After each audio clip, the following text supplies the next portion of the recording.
So the Lord has been speaking to me about relationships and about what it's like to have to live in a world without God and the signs that you are.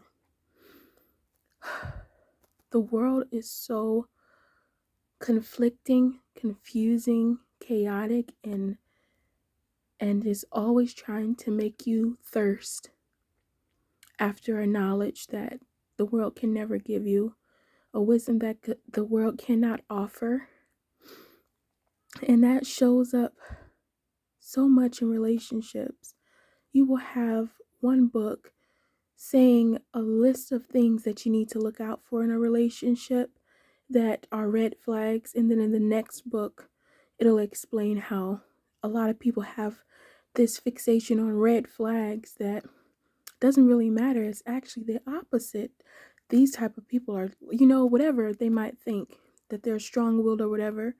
Or you'll have such conflicting videos and posts and articles and so many different opinions, yes, but also the world of psychology, where it actually is supposed to count what the the psychologist or the psychiatrist is saying, and yet there's still this underlying, there's this root to what they try to convince you that is a part of why this person can't be available to you, why they're emotionally immature. There's this part of like hopelessness, or there's this personality disorder, and it's really something that you never stop being a narcissist. You never stop being uh um what's the word?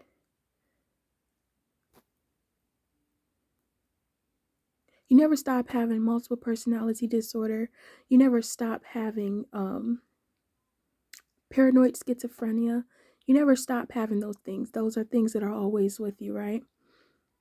And you can only seek treatment after treatment after treatment that's not really treating anything. It's just perfecting your ability to seem okay and perfecting your ability to work around what's not okay.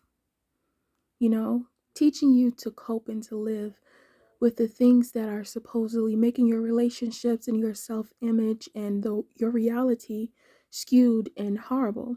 So the Lord was talking to me about relationship, and I was just thinking about how the relationship that other people have and the relationship that I've had is, I've gone through the season of throwing the term "you're a narcissist" back and forth, and I'm like, oh my goodness, this looks just like you. This is you. And then I would be like, um, okay, so there's narcissistic traits and this narcissistic personality disorder. And with the personality disorder, it is who you are, but it's just because you have mostly all the traits, or most of them, or some of them. And it goes along with, you have to be diagnosed that by a medical professional, or you just have the narcissistic traits in the way that you grew up in life. And I sat back and I've really been wrestling with this, wrestling with actually saying it out loud in the public, is everyone in this world has narcissistic traits. And I sit back and I ask myself, are we all narcissists? And I'm like, no. And when I think about why I say no, I think back, Jesus. Jesus is alive. Jesus came down to earth to teach us the ways to get back to our first love, to our Father who is in heaven, who loves us dearly and sent his only begotten Son. That's who we have, and that's the main reason as to why no, we're not all narcissists. No one, no one is a narcissist. Everyone, everyone in this world, every personality you see grew up in a scenario where it was either physical or it was spiritual. and what spiritually happened to them and physically happened to them, no one in their camp, no one around them in their community could tell them what's happening to them. But God knows all and God sees all. And that's why I don't want to continue to throw that word around in relationships or perpetuate that word, because really, if you look at the traits of a narcissist, it's the same traits as Leviathan and the same traits as Satan. Leviathan twists everything that you say. It brings chaos and destruction. It brings violence. And the Lord says the only one who can hook the nose of Leviathan is him. Is him. If you're trying to have a relationship with your mother, but she's a narcissist, it's because God, the only one who could hook the nostril of Leviathan and subdue him and could break his bones, is God. And it's only him that will set that captive free.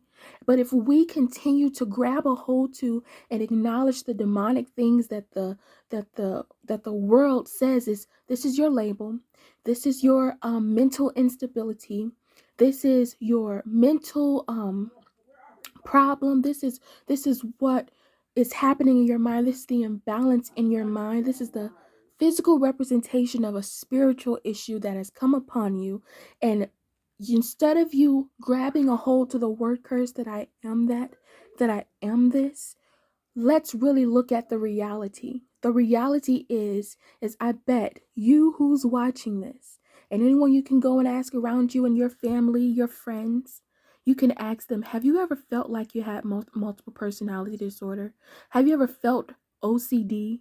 Have you ever felt like you are paranoid about everything going on around you? Have you ever felt like nobody can touch you and that everything that you do is okay? Have you ever walked into a season of feeling like I have to have these delusions of grandeur about myself so I can just cope? If you can ask yourself any of these things and be like, yes, I have. Notice this is that if you can say it and the other person can be diagnosed with it and their reality is now, I am this. Let's look at the reality that maybe they're agreeing to word curses. Maybe no one is paying attention to the spiritual effects of agreeing and declaring that I am a narcissist, that I have multiple personality disorder. I have obsessive compulsive disorder. I am this, I am that, I have this, I have that. Maybe it's not that we need to do away with the fact that these labels do exist, and there is a reality that this is a physical, that we are putting a label to a physical manifestation. Maybe it's not that we need to get rid of it, but maybe we need to recycle the ways of which we approach it and what we're choosing to accept, acknowledge, and hold and create a contract with. If your relationship, your marriage, you had those moments where everything was okay, and then at the end of the marriage is like what they call the narcissist reality. After the love bombing, then the true colors show. Maybe the enemy just didn't want you to have the marriage and the promises of God, and we need more of Jesus. And maybe the enemy wanted to pit you against your one true love. And if that's the case, what are you doing about it? Has God become the head of your life, or have you allowed man and its traditions to change the trajectory?